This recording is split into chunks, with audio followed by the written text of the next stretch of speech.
Ryan McCaffrey from IGN with Steve Bristow, the lead designer, on Battlezone VR for, of course, the PlayStation VR, launching alongside PSVR on October 13th. Steve, thanks for coming over and bringing this for us to check out. You're welcome, Ryan. Thank you very much for having me. So we've got you playing. You've got the headset on. This is probably one of the first times we've ever recorded someone on mic while they're busy playing VR. So you can't see me right now. I promise I'm not giving you bunny ears or anything. But no, you're. I'm used to it. Don't worry. Battlezone VR. This game goes way back to the early arcade days, and you guys have sort of picked this up, and this is your modern VR interpretation of it. Yes, absolutely. Yeah, the 1980 Atari classic arcade game. It's something that the Kingsleys, the guys that own and run Rebellion, it's one of their, their kind of like seminal titles for them that really inspired them to get into games. One of them. So yeah, a little while back, a few years ago, the opportunity to acquire the license came up, and they jumped on it. Partly out of a sort of nerdy drive to collect an arcade classic, and partly because VR was just becoming a thing. It was back in the days when a decent VR system was looking like a plausibility for a developer. So as you can see, it is a very fast-paced, arcadey game. We'll see more gameplay soon, but what surprised me, what I actually wasn't expecting at all, is what we're about to see is the between missions thing here, this map screen. Well, fireworks, I haven't seen those. That's old school. That's a nod to the classic, right? It is, yeah. But the game has sort of a roguelike design element to it. It's no two games are ever the same, and you can play it basically endlessly. That's exactly right, yeah. So we have a procedurally generated campaign map here. Each hex represents an environment and a mission. Okay. So this one's going to give me a defend mission, for example. What have we got there? And that's a simple attack mission. So different mission types on the different hexagons. Yeah, exactly. So there's a bunch of different objective types, like attacking enemy convoys, taking out defenses, all sorts of different things. And each of those missions can be played on any of the environments. And then it scales up in terms of complexity as you advance across the campaign. So they start off with sort of simple mission types, relatively easing you into the game. Yeah. But by the end of it, it gets tough.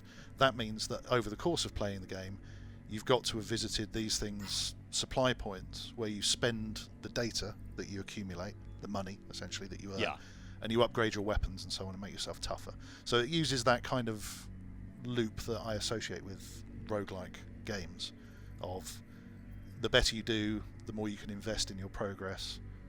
So you're unlocking more weapons, getting more powerful, and ultimately looking to get to that big orange spot on the map, that big volcano there. Exactly, yeah. And again, this is a little nod to the, well, quite a big nod actually, to the original arcade game. Off in the distance of the old Vector screen, the Vector graphics version of Battlezone, there was this little volcano. It's about six vectors with some pixels coming out of it. And a lot of legends were spread around that you could actually drive over and reach that volcano in the arcade game, which I can neither confirm nor deny. Well, let's jump back into some more gameplay here, because there's a lot more to discuss with this game. First of all, and by the way, I should note the powers that be have asked me to remind people that the video you're watching now is captured off of the 2D screen output of a PlayStation VR. So this is lower resolution. This is not what it ultimately looks like. This is just a 2D representation of it. And I'm watching you play the actual game, and I've played the game, and it is a full, high octane surround experience. It just this is the 2D output version. Yes, well that's one of the important things about VR. It's actually really difficult to communicate to people how it feels, as you'll know, having just played it. The sense of scale that you get, the feeling that you're surrounded by monolithic buildings and huge cliffs and so on. It's really powerful with the headset on, and it simply doesn't come across at all on the flat screen. It's extremely difficult to communicate that.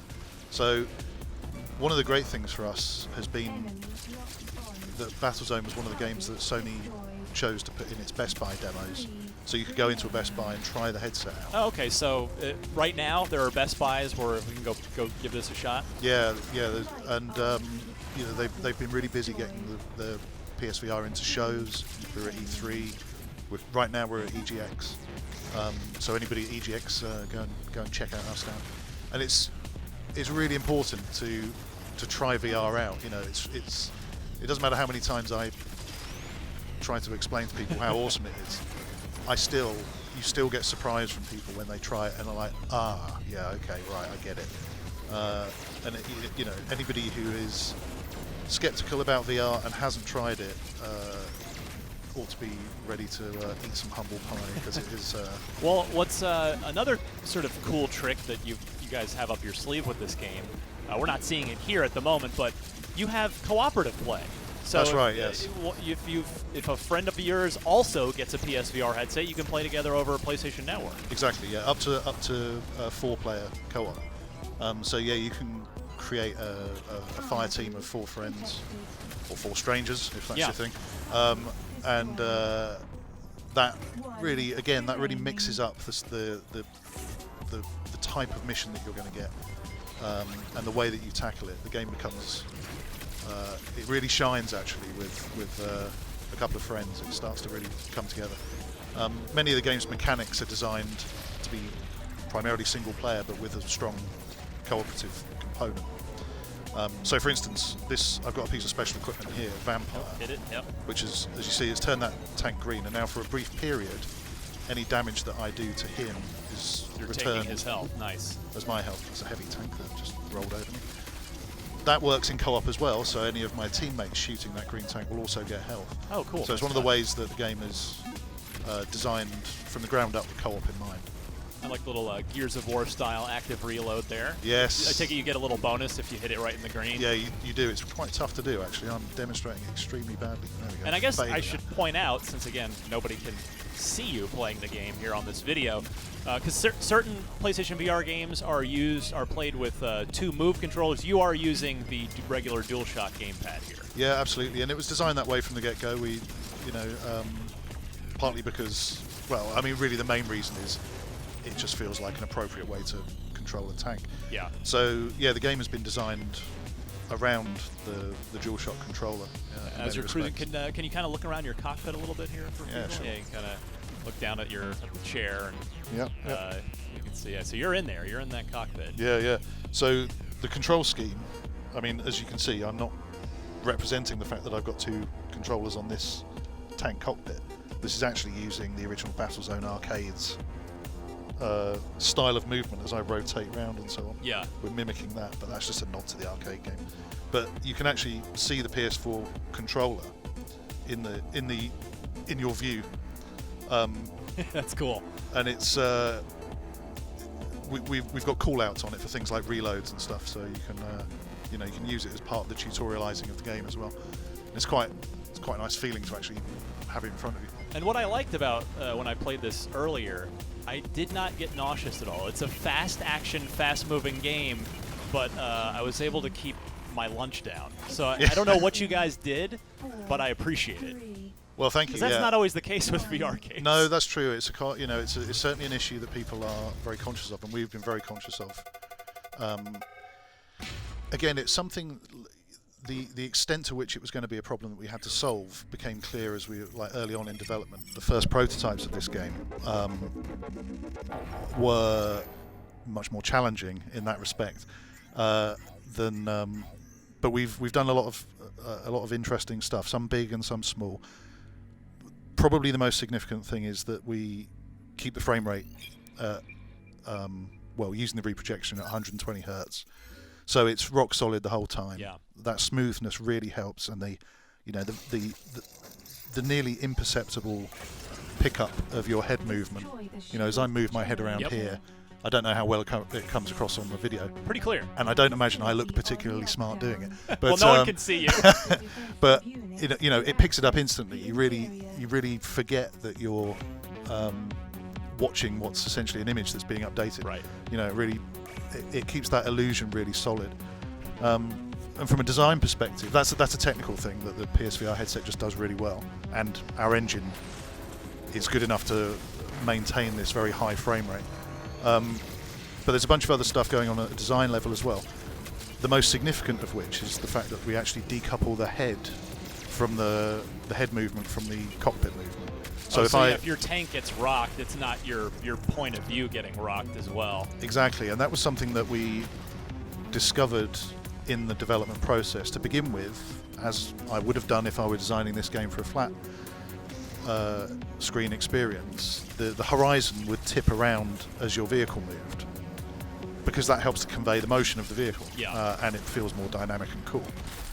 If I can just sort of go up a slope, it might come across on the video, but as the vehicle tips, my head doesn't.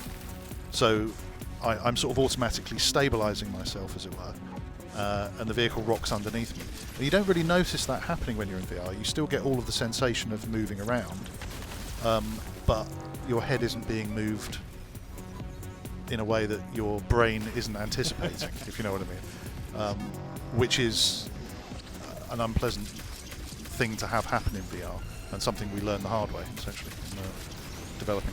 So this is going to be, we'll just have you finish this last level here, and, cool. And we'll wrap up. Oh, this might take me a while. This is a shield mission. Well, this is a cool looking map. Yeah, there's a lot of, you got to look up, get these drones, there's other tanks. Yeah. So, I mean, another thing that's helping us with making the game exhilarating but comfortable is you'll see that the terrains are largely flat. Yes. You know, large open areas to move around in, and there are slopes connecting them, but it's not organically hilly. Our first prototypes were like that, and whilst they were fun, it was just a little bit too close to our non-comfort zone. So we came up with this scheme for making the environments. So you've learned a lot about developing for VR over the course of this project, it seems. Yes, along with everybody else, we are very much sort of writing our own rulebook as we go. And there's what's really great from a professional standpoint is that there's a really vocal and active and well-informed community around VR development. You know, people like Katie Good from Triangular Pixels do a lot of talks and share the information and the lessons they've learned. And that's really helped out in development terms, and Sony themselves have been great as well. They've learned an awful lot, of course, and we're very happy to share it with us. It's great. I mean, it's the game's looks good, runs good, feels good, and again, 4-player co-op with a more or less endlessly replayable campaign. In a nutshell, yeah. I guess we'll keep playing off camera to see the final volcano level. But I guess, how long is each, the campaign's meant to be played over and over again. Yeah. About how long does it take to get through each run? Well, it can vary greatly. As you saw, that campaign map offers, you can take a pretty circuitous route around it, picking off lots of different missions. If you beeline straight to the end, I don't know. I mean, the missions have been designed to take anywhere between a couple of minutes to maybe 10 or 15 minutes to finish. Mm-hmm. Some of the larger ones might take maybe up to 15 if you take your time a little bit. They're quite small, bite-sized chunks.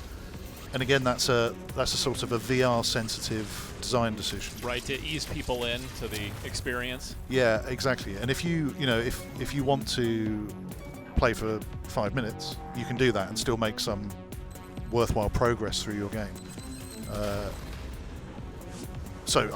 don't know. I mean, depends how many missions you spend on your course through the campaign. But, fair enough. I've certainly played campaigns that have taken a few hours, and as you say, the point of the game is only partly to complete the campaign. Unlocking all of the stuff is this kind of meta game in its own right. As far as I know, there's only one human being who's ever achieved the full unlock, a guy called Grant from our office. I don't know how long it took him. That'll last, I guess, until October 13th, when the rest of the world gets their hands on it. Yeah. Steve, thank you so much.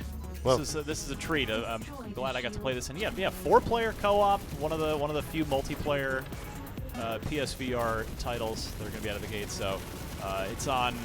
This will be in stores or digital download, which however you want to get it, right? That's right. Yeah. Of course, on exclusively for the PlayStation VR And we'll have a lot more on this one. Of course, the review won't be too far away because PSVR is out soon. Steve, thank you so much. And for more on all things VR, you're already in the right place right here at IGN.